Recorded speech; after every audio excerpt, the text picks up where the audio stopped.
ہم نے تمہارے لیے ایک لڑکی پسند کی ہے۔ زرار کے پاپا راؤ حماد نے اس کی ماما انیسہ حماد کی طرف مشاورتی نظروں سے دیکھتے ہوئے زرار کو بتایا۔ کس سیاست دان کی بیٹی ہے؟ زرار نے بڑی دلچسپی سے پوچھا۔ زرار کے والدین خاموش رہے تو اس نے اندازہ لگایا، کسی کرنل کی بیٹی ہے کیا؟ نہیں زرار بیٹا، وہ یتیم ہے۔ انیسہ نے آگاہ کیا۔ ہاسپٹل میں کوئی دل کی ڈاکٹر تو پسند نہیں آ گئی آپ کو؟ وہ بیچاری تو خود مریضہ ہے۔ راؤ حماد نے زخمی مسکراہٹ کے ساتھ خبر دی، پڑھ کے ذہنی مریضہ بن گئی ہوگی۔ زرار نے مذاق میں کہا، نہیں بیٹا، وہ تو صرف میٹرک پاس ہے۔ انیسہ نے آگاہ کیا، آپ دونوں کا دماغ تو نہیں خراب ہو گیا؟ زرار نے بڑی بدتمیزی سے کہا۔ زرار! راؤ حماد نے پوری گھن گرج کے ساتھ زرار کو ٹوکا، پھر وہ کرسی سے کھڑے ہوتے ہوئے کہنے لگا، ہم تمہارے ماں باپ ہیں؟ اچھا جی، مجھے تو پتہ نہیں تھا تم میرے باپ ہو۔ جیسے ہی زرار کے منہ سے یہ طنزیہ جملہ نکلا، انیسہ نے زرار کے منہ پر ایک تھپڑ جڑ دیا، تم دونوں نے خود گھر سے بھاگ کر شادی کی اور میرے اوپر اپنی مرضی مسلط کر رہے ہو۔ راؤ حماد دل پکڑ کر کرسی پر بیٹھ گیا۔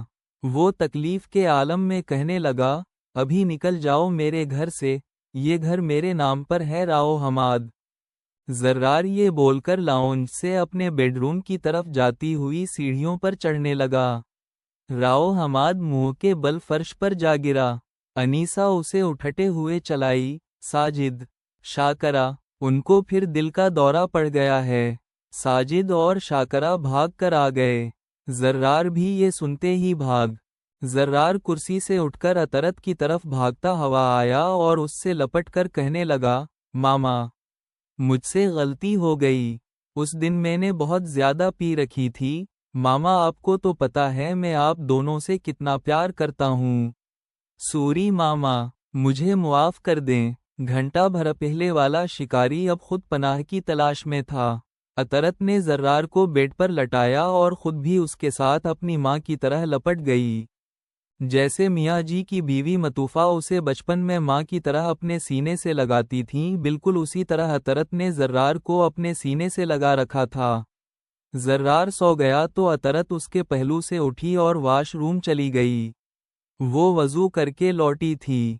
اس نے ارد گرد دیکھا، اسے جائے نماز کہیں نظر نہیں آیا۔ وہ ٹیرس پر گئی، آسمان کی طرف منہ کر کے سورج کی سمت کا اندازہ لگایا، پھر ٹیرس پر ہی اپنی چادر بچھا کے اس پر نماز پڑھنے لگی۔ نماز سے فارغ ہونے کے بعد وہ بیڈ روم میں لوٹی۔ زرار گہری نیند میں تھا۔ اسے نظر بھر کے دیکھنے کے بعد اطہرت بیڈ روم سے نکل گئی۔ رات 10 بجے کے پاس زرار جاگا تو اس نے ذہن پر زور دے کر سب کچھ یاد کیا۔ اس نے ارد گرد دیکھا، اطہرت نہیں تھی۔ وہ بے چین ہو کر بیڈ روم سے نکلا۔ گھر کے مختلف مقامات سے گزرتے ہوئے وہ زور زور سے چلایا، شاکرہ، ساجد، شاکرہ، جی صاحب۔ شاکرہ نے اس کے پاس آتے ہوئے کہا، اطہرت کہاں ہے؟ وہ تو چلی گئی۔ شاکرہ نے بتایا، کیسے چلی گئی؟ زرار نے پوچھا، سر، میں چھوڑ کر آیا تھا۔ ساجد نے جلدی سے آگاہ کی۔ کیوں؟ زرار نے تلخ انداز میں پوچھا۔ ساجد نے سر جھکا لیا۔ زرار ان دونوں کو کھا جانے والی نظروں سے دیکھتا ہوا وہاں سے چلا گیا۔ بیڈ روم میں پہنچ کر اس نے اپنا موبائل آن کیا اور اطہرت کا نمبر ملا دیا۔ السلام علیکم، اب کیسی طبیعت ہے تمہاری؟ اطہرت نے کال ریسیو کرتے ہی پوچھ لیا۔ ایک جملے ہی سے زرار کا غصہ کچھ ہلکا ہو گیا تھا۔ میں ٹھیک ہوں، آپ چلی کیوں گئی؟ زرار نے پوری کوشش کر کے دھیمے لہجے میں پوچھا تھا، مجھے جھوٹ اور دھوکے سے سخت نفرت ہے۔ اطہرت نے سنجیدگی سے بتایا، سوری، زرار نے دھیرے سے کہا۔ چند لمحے دونوں اطراف سکوت رہا، پھر زرار کی عاجزانہ آواز نے سکوت توڑا، مجھے اکیلے میں ڈر لگتا ہے۔ میں آپ کے پاس آ جاؤں؟ اطہرت نے یہ سنتے ہی فٹ سے بول دیا، ساجد کے ساتھ آنا۔ جب وہاں سے نکلوں تو میری ساجد سے بات کروا دینا، میں اسے بتا دوں گی کہاں آنا ہے۔ مہا شلوار قمیض پہن کر آنا, اسی پینٹ کوٹ میں دوڑ مت لگا دینا, میں انتظار کر رہی ہوں. آخری لائن عطرت نے بڑی مٹھاس سے کہی تھی. زرار کے اندر خوشی کی لہر دوڑ گئی. وہ دیوانوں کی طرح سے وارڈ روب سے کپڑے نکالنے لگا. ایک گرم شلوار قمیض پر اس کا ہاتھ رکا تھا. وہ تیار ہو کر نیچے آیا اور ساجد کو جوش سے پکارا, ساجد! او ساجد کدھر ہو؟ ساجد نے فوراً جواب دیا, جی سر. چلو. زرار یہ بول کر باہر کی طرف چل دیا. ساجد بھی اس کے پیچھے لپکا. زرار نے عطرت کا نمبر ملا دیا. جی. عطرت نے لفظ ضائع نہیں کیے. زرار نے ساجد کی طرف فون کرتے ہوئے کہا, یہ لیں ساجد سے بات کریں. جی آپی, ساجد نے بڑے ادب سے کہا. اس کے باوجود زرار کو ناگواری گزری تھی. ساجد, اسی جگہ صاحب کو بھی اتارنا. شاہدرہ پہنچتے ہی مجھے فون کر دینا, میں خود صاحب کو لینے آؤں گی. ٹھیک ہے آپی. ساجد نے اپنی بات بول کر موبائل زرار کی طرف کر دیا. زرار نے موبائل پکڑ کر اسے اپنی لیدر کی جیکٹ کے ساتھ مسلا تھا. ساجد نے آگے بڑھ کر ٹایوتا ویگو کا پچھلا دروازہ کھول دیا. زرار نے گاڑی میں بیٹھنے کے بعد گاڑی کے ڈیش بورڈ کے اوپر پڑے ہوئے ٹشو کے ڈبے کی طرف دیکھا.